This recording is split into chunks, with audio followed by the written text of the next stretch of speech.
他一斧头砍下去，一股白色液体瞬间从树干喷了出来。等待已久的欧洲富豪赶紧拿嘴去接，贪婪的大口大口喝起来。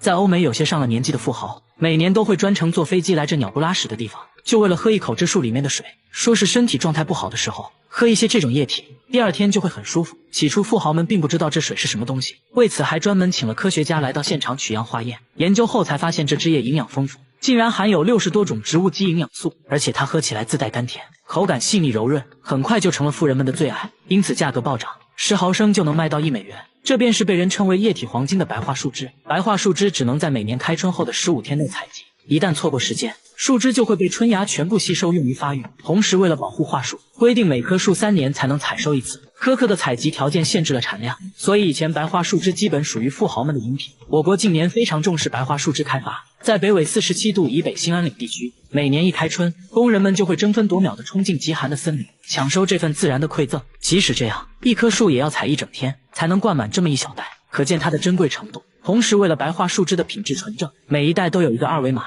能够做到追根溯源，经过低温灭菌后就可以直接灌装，锁住树枝的营养和新鲜。厕所墙上长出了头发，缝隙里还有一点点红色印记，看着好像是血。主人轻轻拽了一下，就掉了好几根，吓得他赶紧停手，生怕拽出来个人头。而且厕所墙壁很厚，里面还是中空的，难不成里面真的有东西？房子呢是他们租的，才住进来2个月而已。房东过来左看右看，说可能是什么植物的种子发芽了而已啊，没什么大惊小怪的，反正我房子没问题，这墙里面什么东西都没有。说完直接就走了，但他却感觉事情并不简单。节目组剪掉了一段头发去找专家，专家看了半天，说这确实是人类的头发，那墙上为啥会长头发呢？专家猜测有人摔倒后撞碎了墙上瓷砖，头发就卡在了缝隙里。接着还做了个实验，把假发绑在锤子上，用力敲打瓷砖，果然真就有很多头发卡在了上面。但他却说自己根本就没有摔倒过，而且自己头发长度也不符合呀。那到底是谁的头发？他给出差的老公打电话，老公一听直接就说是他的头发。哎，咋回事呢？等老公出差回家后，果然就对上号了，头发长度也吻合。丈夫坦白说出差前喝多了，在厕所跌倒了，当时也没太在意，第二天直接就出差了，到现在头上还有个大包，看又是虚惊一场。然而下面这家的厕所里也发生了一件怪事，他家厕所住了一个看不见的人，只要关上灯就会传来洗手的声音，哗啦哗啦的，肥皂上出现了奇怪的痕迹，地上也经常一片狼藉，打开灯呢却什么都没有，关键厕所都安装了防盗窗，地漏也是堵死的，不可能有东西能进来啊。这种怪异的现象整整持续了半年，搞得一家人精神崩溃，甚至怀疑是被什么不好的东西缠住了。节目组在厕所安装了摄像头，一夜过后查看录像，却看到了让人头皮发麻的一幕，马桶里竟然钻出来一只大老鼠啊！来到地面就开始疯狂破坏，发泄完又钻进马桶走了。主人这才恍然大悟，说有一次上厕所就感觉被什么东西顶了一下啊，现在想想都后怕，吓得他直接跑到了邻居家上厕所。关键他家在18楼啊，这老鼠是怎么钻上来的？这很不科学。专家说老鼠会游泳，马桶管道只有 S 弯的部位会存水，老鼠完全可以爬上来。专家决定用粘鼠板抓住它，围着马桶放了4个，但这老鼠成精了，好像意识到了危险，左闻闻右看看，迟迟没有来到地面，犹豫了好久，最终绕过粘鼠板跳了下来。毕竟是经历过大风大浪的老鼠，板子上的美食也不能诱惑它，它竟然推开了粘鼠板，一个风骚走位又溜回了马桶。工作人员决定用另一种方式阻止它，在楼下的总管道上安装了防回流输水阀，这样只能朝一个方向打开，老鼠就爬不上来了。这下世界安静了。然而下面这家厕所里好像也住了什么东西，他家的厕所会叫，只要静静的听就能听到咕呱咕呱的声音。有一次主人就看到一个黑影从洗手盆里钻了进去，好像是一个小动物，他们壮着胆子决定把这玩意儿吊出来，用绳子把虫子绑住，吊在半空等待它上钩。没一会儿果然钻出来一个什么东西，离近了一看，原来是一只青蛙，它直接一口就把虫子吞了，但感觉不对劲又吐了出来。奇怪，家里怎么会出现青蛙？而且他们家住在9楼，哎，这很不科学。刚开始以为是邻居家的宠物，但邻居却说家里并没有养宠物，楼上楼下都问过了，没有人养青蛙。专家研究了半天，说看着应该是典型的树蛙，虽然树蛙会爬墙，但是你这是9楼，树蛙根本是爬不上来的，洗手台的水管和马桶管道还不一样，不可能通过管道爬上来。专家猜测了很多原因，都被否定了啊，一筹莫展，没有任何线索。最后主人说之前从家里带来过一些生菜，专家恍然大悟，说蔬菜内部一般都会有虫卵或者小昆虫之类的，这只树蛙应该就是这样来到厕所的。接下来展开了营救，锯开水槽，树蛙就跳了出来，小小的一只，随后就呱呱呱的放生了。好了，我是月贝，关注我，每天一个迷惑行为大赏。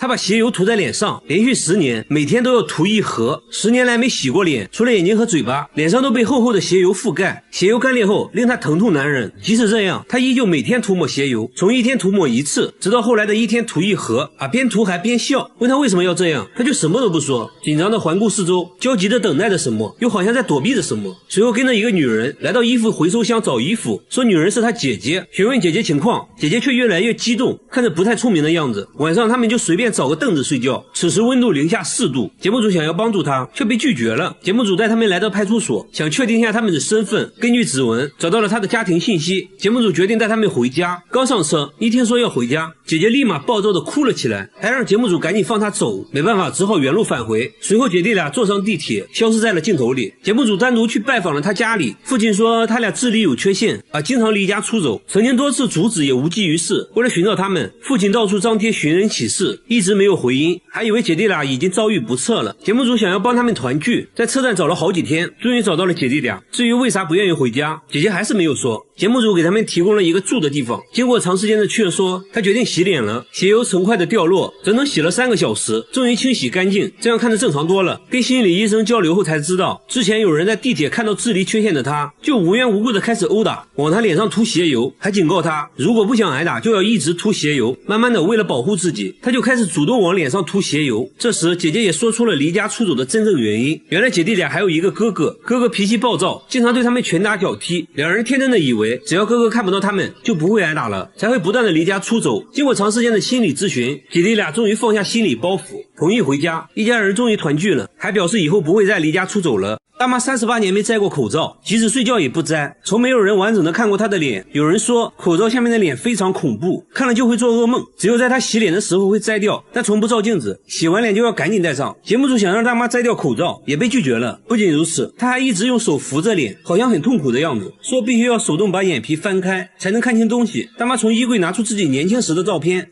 看着很正常啊，为什么会变成现在这样？真的是奇怪。即使和家人一起吃饭也不会摘口罩，自己独自一人在卧室吃，家人都20年没见过他的脸了，就连女儿拍结婚照他都没有参加，因为拍照要求摘口罩。经过长时间的沟通，大妈说出了自己的故事。原来她18岁结婚后生下了4个孩子，在生第5个孩子的时候，很不幸出生就夭折了，这对她打击很大。慢慢的嘴巴变得不听使唤，舌头也变得僵硬起来。大妈鼓足勇气摘下口罩，可以看到她的牙齿都掉光了，牙龈都是外翻的。医生说她这种情况就是心理原因导致的，很可能是孩子的夭折让她悲伤过度，以至于严重影响到了身体健康。医生给大妈制定了详细的康复规划，希望大妈赶快走出来吧。和大妈一样，下面这个大叔也喜欢戴着面具，一个戴着诡异面具的人在无人的芦苇丛中弹琴，穿着白衣服，看着十分诡异，即使在深夜也会传来琴声，看到有人靠近立马扛着琴跑了。联想到最近发生的一起凶杀案，工作人员觉得这人可能不简单。第二天又见到了他，正戴着面具做表演。有人说他在街上弹琴已经有2年了，从来没有人见过他的真面目，都很好奇面具下的脸长什么样。表演结束后，他终于摘下了面具，满头大汗。那他为啥要一直戴着面具？原来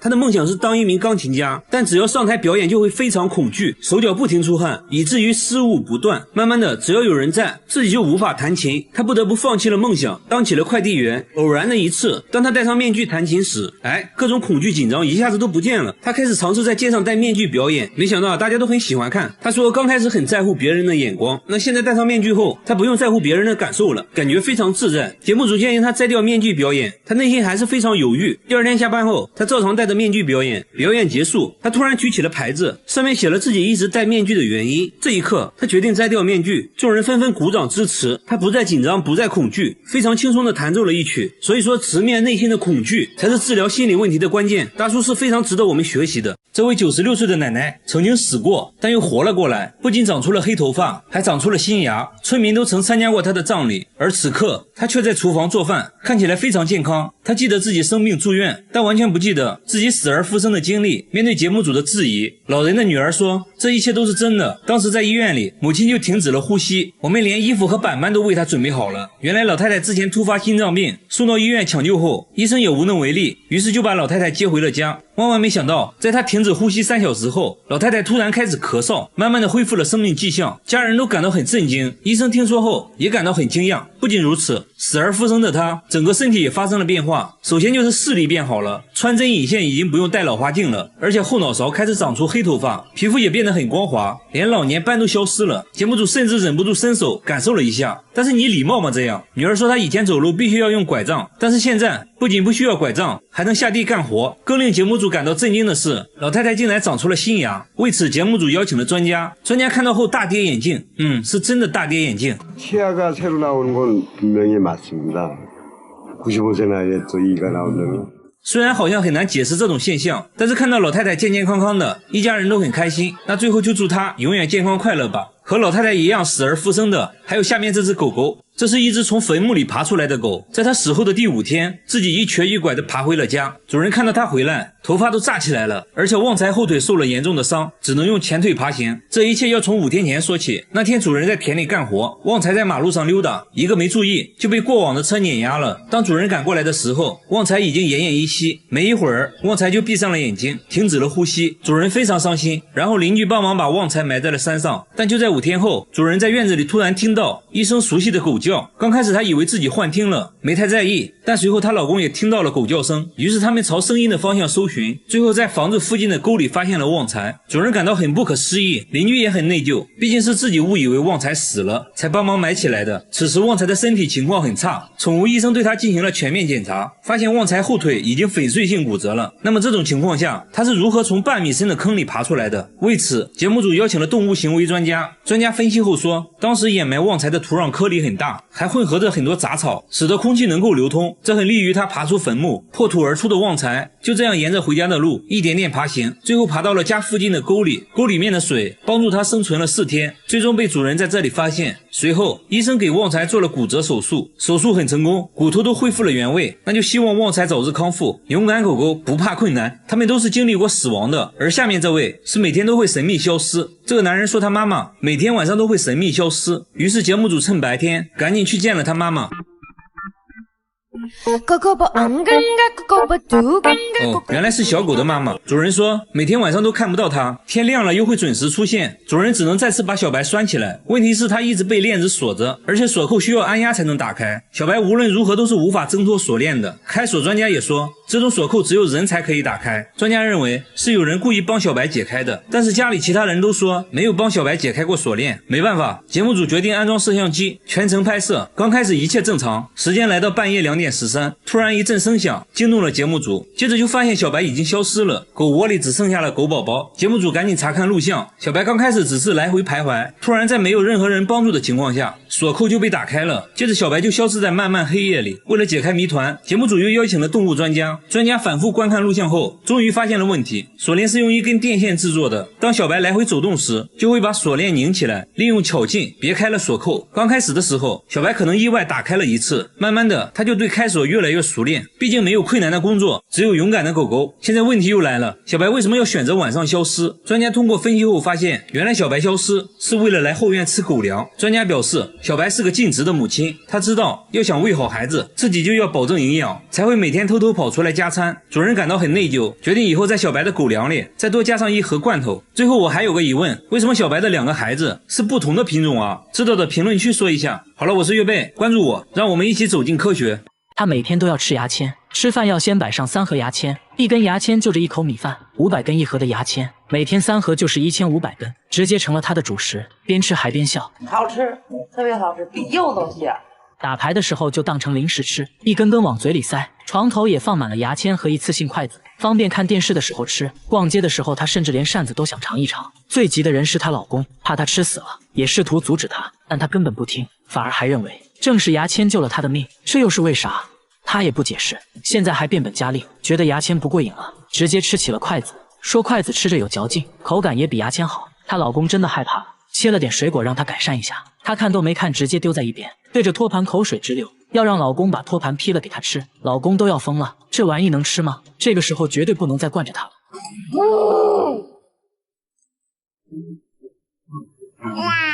算了，当我没说。看来只要是木头大姐都想尝一尝。她边吃还边嫌弃，说这托盘应该是用胶水拼接的，满满的科技与狠活，味道不如牙签香。那他到底为啥要吃木头？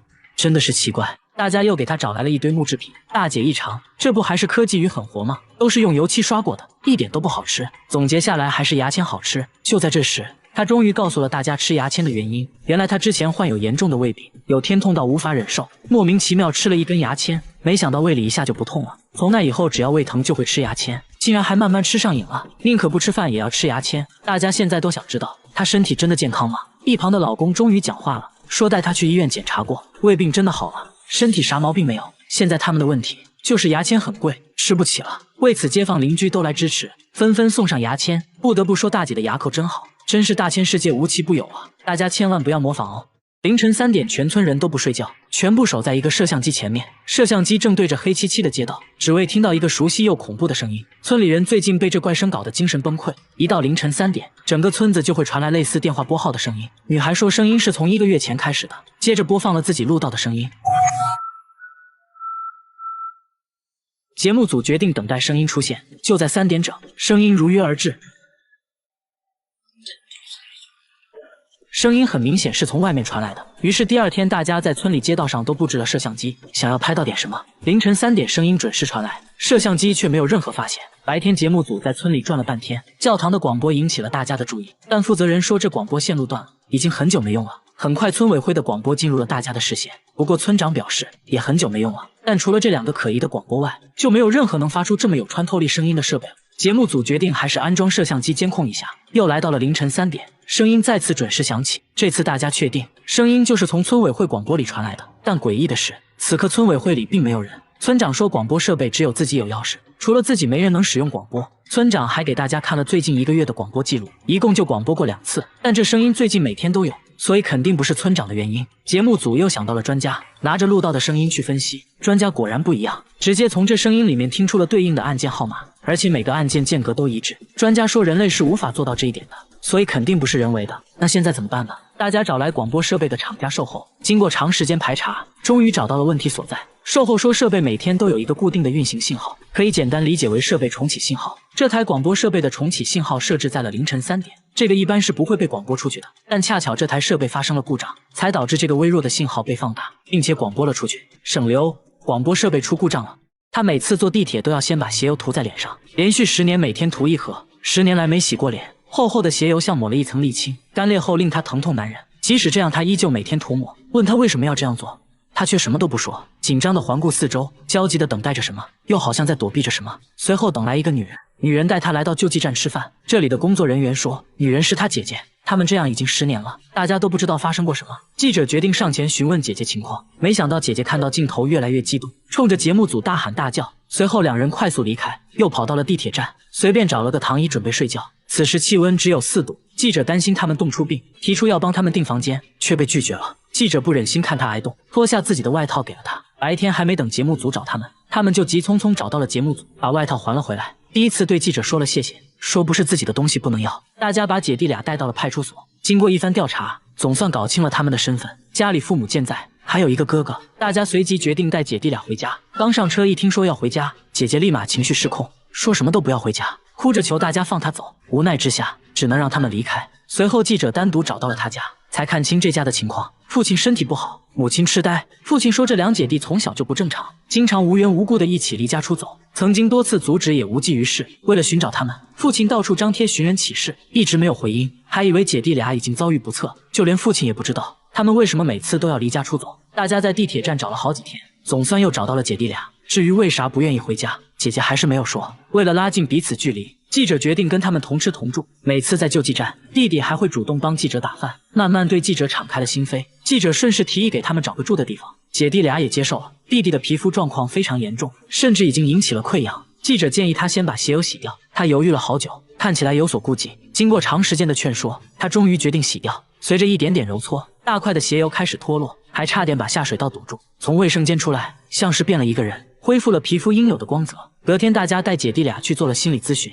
这才知道他为什么涂鞋油。之前有人在地铁看到智力缺陷的他，就开始无缘无故的殴打。有人建议他往脸上涂鞋油，这样就可以唬住别人。他也不知道管不管用，为了保护自己不再被打，就把鞋油涂到了脸上。接着姐姐也说出了不愿回家的真正原因，都是因为家里的那个大哥大哥脾气暴躁，经常对他拳打脚踢，因为害怕所以才跑。姐弟俩彼此依赖，弟弟担心姐姐独自一人在外不安全，所以会跟着姐姐一起离家出走。经过长时间的沟通，姐弟俩终于放下心理包袱，同意回家。一见面，父亲就把姐弟俩搂入怀中，心疼地抚摸着。大哥也意识到了自己的错误，表示以后不会再打他们了。姐弟俩也向记者保证不会再离家出走。但就在这期节目播出2年后，有观众反馈说，他们好像又离家出走了，在地铁站又见到了脸黑黑的人，不知道是真是假。节目组决定回访，现在2023年，姐弟俩到底过得怎么样了？根据之前的地址来到他家，发现姐弟俩都胖了很多，脸上也干干净净的，精神面貌已远超过去。希望他们的生活永远充满希望。村里老人每天不吃饭也要来这条小溪里泡一泡，他们说小溪里的石头会按摩，用手摸一下，肌肉就会剧烈跳动，酥麻的感觉瞬间传遍全身。流过石头的水好像也有魔力，村里人像疯了一样泡在水里，说泡完神清气爽，有的还会把这水接回家，一脸笑意的表示喝了它有神奇的力量。记者忍不住了，说什么都要感受一下。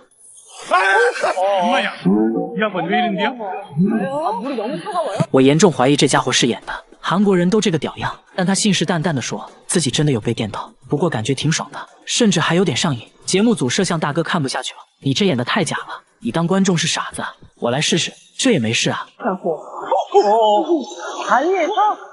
靠！摄像大哥表示自己真不是演的，这石头真的带电啊。接着他们摸了摸旁边的石头，没有任何感觉，整条小溪只有这块石头会让人产生酥麻的感觉，好像真的存在某种磁场和能量。节目组请来专家，专家也被电了一下。为了寻找答案，大家顺着溪流往上游走，发现了一间房子，看样子很久没住人了。刚想进去了解情况，却被门把手电了一下，用电笔一测，果然有电。看来这房子漏电了。拉下电闸后，神奇的事情出现了，那块石头不再让人产生酥麻的感觉。原因很明显了，这座房子漏电，电流传导到了石头上，所以才会让人产生酥麻的错觉。维修好了电路，石头也变成了普通的石头。没想到村民却很伤感，这么舒服的按摩以后再也享受不到了，你们真是造孽啊！大叔每天来菜市场却从不买菜，商贩们却开心的不得了，因为大叔是来抓苍蝇的，他一巴掌就能抓到5只，抓过的苍蝇足足装了4大袋。菜市场的苍蝇见了他都吓尿了，只要他出手绝对不会落空，引得商贩连连喝彩。看着只是简单的挥挥手，有个商贩觉得自己也可以，结果1只都没抓到。工作时，一只不知好歹的蚊子飞到了大叔身边，大叔慢慢靠近，苍蝇察觉不对立马就跑，但是太晚了，大叔已经出手，没有1只苍蝇能活着逃出他的手掌心。大叔轻蔑一笑，表示这都不算啥。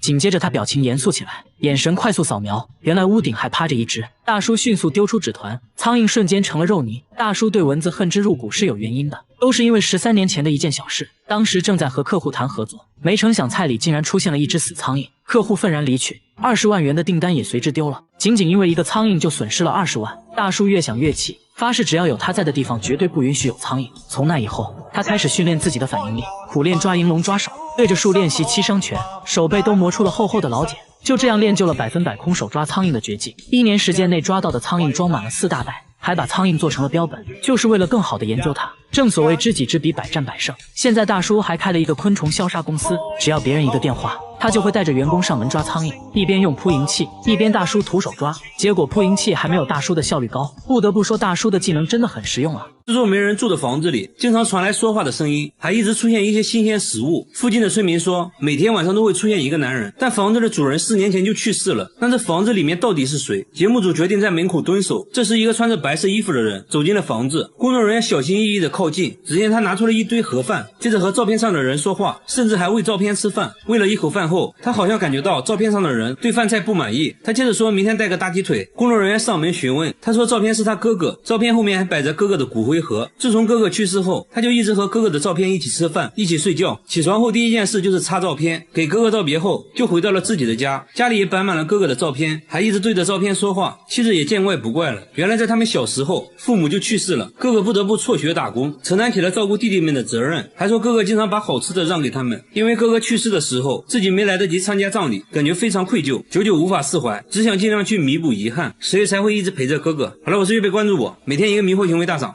每到晚上7点，理发店的感应门就会自动打开，但门口一个人都没有。然而在白天，门却可以正常工作，一旦到了晚上7点，门就会诡异的自动开关，就好像有什么东西要进来一样。即使在众目睽睽之下，依然自动打开，顾客都觉得很不可思议。店主联系了感应门厂家，厂家却是一切正常。店员猜测可能是地板上的头发影响到了传感器。为了验证这一说法，他们抓起一把头发丢在门口，门还真的打开了。但有人不同意这种说法，如果要达到这种效果的话，头发必须要一直在门口掉落才可以。另一个员工猜测可能是对面那个神秘人操控的，他总是蹲在对面台阶上看着理发店，但想想也不对，即使他不在的时候，门也会自动开关。第三个员工认为可能是灯光影响到了传感器，因为他家的招牌灯都是7点开始亮，这个看着最有可能。接着关掉了店内所有灯光，果然门就停止了移动，但没过2分钟又开始自动开关。很明显，所有猜测都是错的。这时顾客说出了另一种可能，因为之前这附近就出过车祸，可能真的有鬼，而且是一个想剪头发的鬼，因为没有钱，所以一直在门口徘徊。店员开玩笑似的对着门口喊道：进来吧，给你免费剪头发。没想到本来正在关闭的门瞬间就打开了，大家都快吓尿了。但凡事要讲科学，我们找来了经验丰富的维修师傅，师傅拆开感应门的控制部件，又是测电流又是测电压，研究了好几个小时都没有找到原因。师傅说一切看起来都是好的，感觉真的有一股神秘的力量在操控着感应门，这还真成了未解之谜。下面这个村子也正在遭受声音的困扰，村子里整天传来敲打钢管的声音，声音每隔2小时出现一次，已经持续了3个月，很多村民都无法睡觉，甚至还报过警，依然没有任何发现。专家分析了声音，发现声音间隔不一样，很明显是有人故意制造的。节目组在村里安装了多个摄像头，还是只能听到声音，却找不到任何奇怪的人。在村里排查了好久，终于确定了声音的大体位置。有个村民说之前也怀疑过这里，但只要上前查看，声音就会停止。工作人员继续在附近排查，这时一位神秘的村民向节目组反映，说他知道声音来源，说是自己丢垃圾时偶然发现的，确定声音就是从那扇窗户里传出来的。那这样好办了，架起摄像机对准窗户，等待声音出现。几分钟后，窗户突然被打开，只见有个人在敲着什么东西，接着就传来了熟悉的敲打声。工作人员赶紧上前询问，敲了半天门也没人回应。第二天节目组继续上门拜访，这次门终于开了，问他为什么要发出声音，他却说自己也是受害者，楼上一直有人穿着高跟鞋在家走路，自己为了反击才发出声音作为警告。节目组询问楼上邻居，邻居却说自己从来不会在家里穿高跟鞋。